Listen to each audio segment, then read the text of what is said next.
What's going on, guys? It's Yuval here and welcome back to our channel. I hope you're having a wonderful day, and in this video I'm going to show you guys how to create a cool cinematic look in Davinci Resolve. It is going to be very simple, very easy to follow along, but at the same time I'm going to show you some very powerful techniques that you can apply on almost any grade that you're working on, and hopefully you'll learn a lot from it, and it can really help you step up your color grading game and create stunning, beautiful grades that will make your clients happy, that will make you happy. Yeah, so let's get going. And also, I almost forgot, as always, we have a pretty cool giveaway at the end of this video, so make sure to stick around. But now let's get on with the color grade. Okay, so we're in Davinci Resolve and this is the footage that we're going to work on. And keep in mind, it's always very important to have some kind of a reference when you're working on something. Personally, I feel that it really helps me shape the direction that I want to take the footage in, and it just helps give inspiration and just gives you more clarity into what you actually want to achieve. So for this one, I have some references from a hockey commercial. It's a really beautiful one. So I'm going to name this first layer base, and then I'm going to create a new node, and for this one I'm going to call FPE, which stands for Film Print Emulation, and this is how I want to start the workflow on this footage. I'm going to go into my LUTs and I'm going to go into film looks, and let's choose one of these film emulation LUTs. They come free in Davinci, so you should have them as well. And I'm just going to go for the 60. We can maybe change it later, but I think this one would work. So I'll double click it, then it's applied. And you can see right off the bat, it looks cool, but something is off. It's a little bit dark, it's desaturated, so we have some work to do. So going back to the base layer, we're just going to maybe raise up our overall exposure a little bit. I'm just looking at the scopes over here. Can bring down the blacks. And then I want to go back into the Film Print Emulation node and just crank up the saturation. That's looking pretty nice. But now there are some colors that have too much saturation. And also I just want to take everything into this more dark blue cinematic look. So going back to the base node again, I'm just going to mess with the temperature. I'm going to cool things off quite a bit, and then maybe even give it like a little bit of a green tint. Alright, then I'm going to create a new node, and this one is going to be let's call it Primaries. And now let's take down the exposure and a lot of the gain.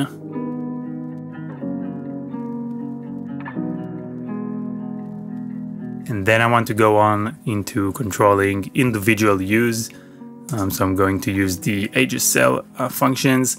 We're going to start with hue versus hue, and you can see we don't have too many colors now. We have mostly blues, and there's also this red on his outfit. So I'm going to start with that. I'm going to select it using the qualifier, and you can see it's automatically creating a point for me on this curve. And let's play with that. I think I want it somewhere around here. And then going into luminance, just want to take it down.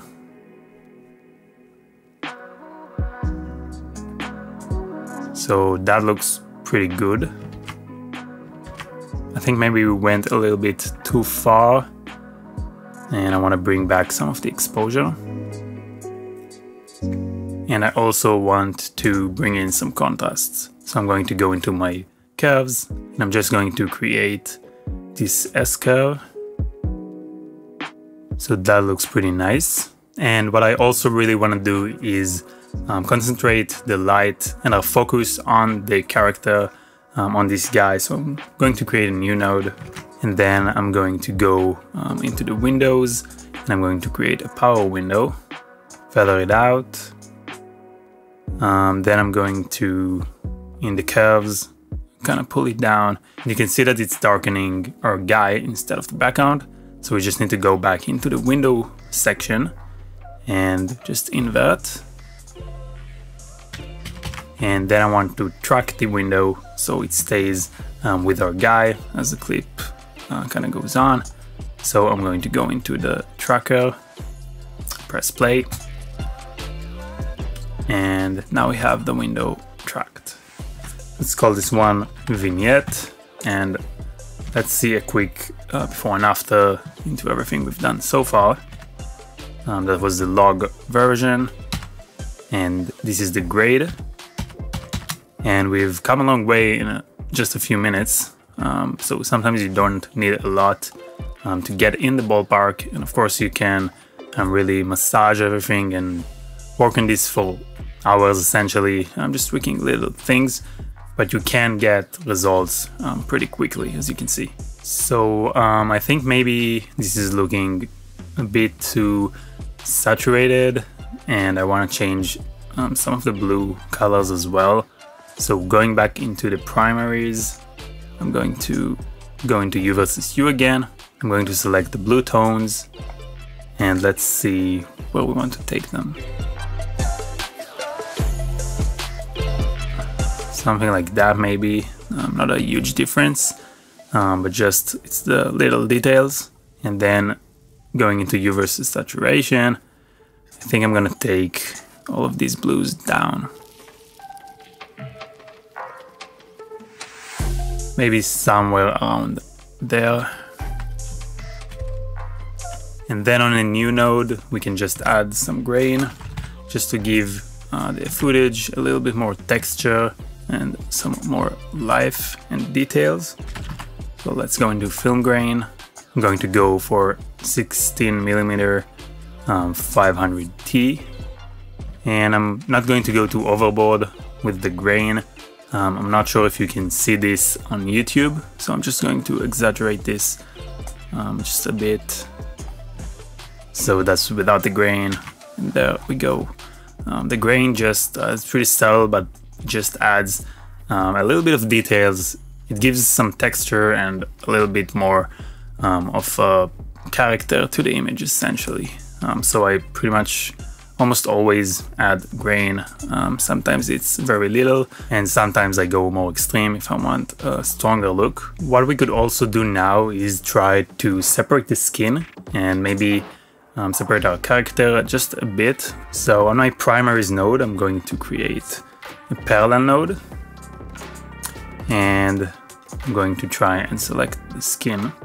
So let's go for qualifier, and also select this highlight feature, and let's select the skin.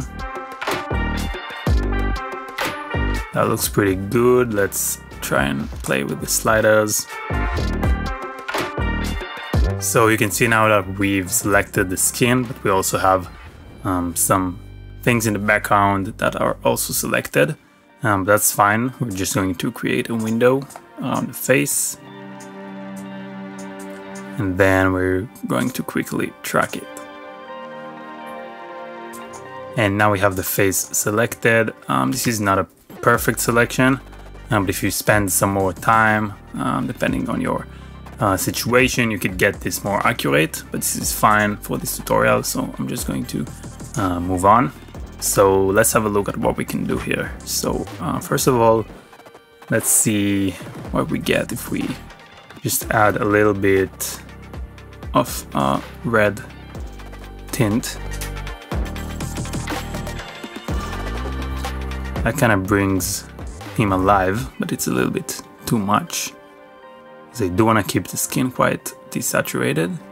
That's a little bit better. We got rid of all of this blue looking tint, but then this is maybe a little bit saturated for me. So let's see what happens if we kind of bring it down.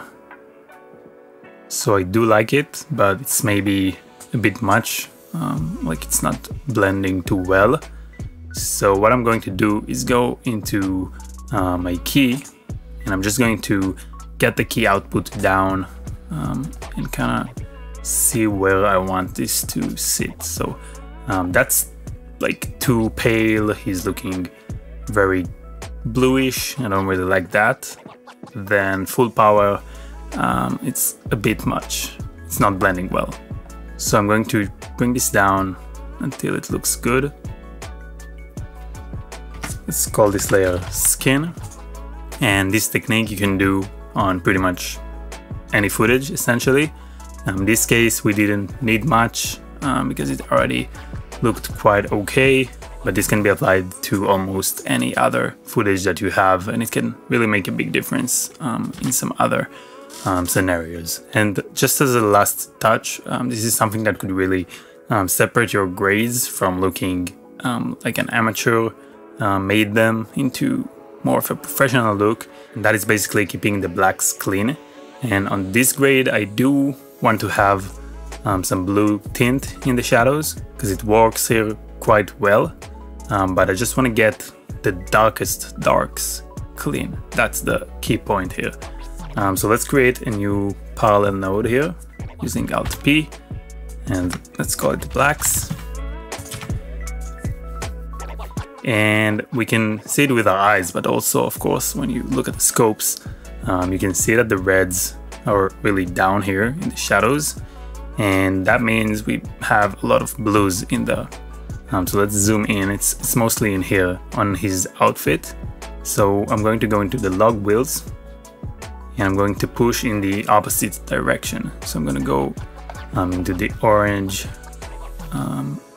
red, magenta kind of place. So you could see how that really cleaned up the shadows, but it's affecting them too much. I don't want it to be applied on the whole spectrum of the shadows. I just want it to be on the darkest darks. So the way I'm gonna do that is I'm going to go essentially into my low range, and you can see if it's down to 0, it's not affecting any of the shadows. And when I pull it back up, it's slowly starting to affect the darkest shadows. And as I pull this up, as the numbers go bigger, it's affecting more of the shadows. So I just want it to be on the very, very darkest of shadows. And I also can see that my shadows are a bit lifted, and I just want them to sit right on that 0 point on the vector scope. So I'm going to bring that down. Maybe something like that. So before and after, you can see how that really made the blacks deeper, and now they also look cleaner. They don't have that blue tint, and they're a little bit crashed now. So I think I'm going to take off this back using the key. Yeah, maybe something like that. And you can really see, if you look at the shirt here, look how it brought back all of this detail over here. That's looking much better. And this is a step that is very crucial. Again, it can really separate your grade from looking amateurish to looking great. It's just a small step, but just always make sure that your blacks are clean and that they're sitting on the right spot on the vector scope, and that can really transform your grade and really take it to that next step, that next level. But that is all for this grade, I think. I'm really happy with how it turned out. And we could make a quick recap. So we started essentially with this log version, then we applied the film print emulation, and that instantly gave us some kind of a look to the image.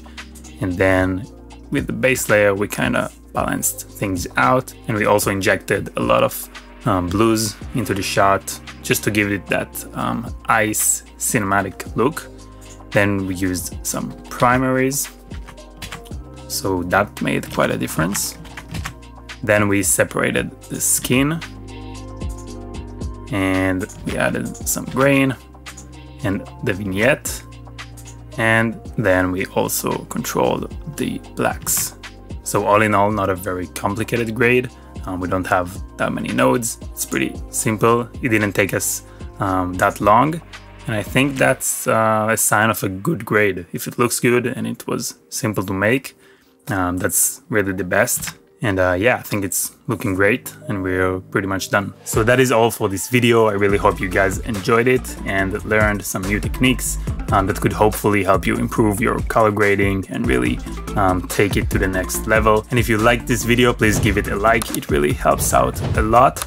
And also consider subscribing to never miss another one of these videos. And as for the giveaway, 3 of you guys could win 3 Artlist t-shirts or hats.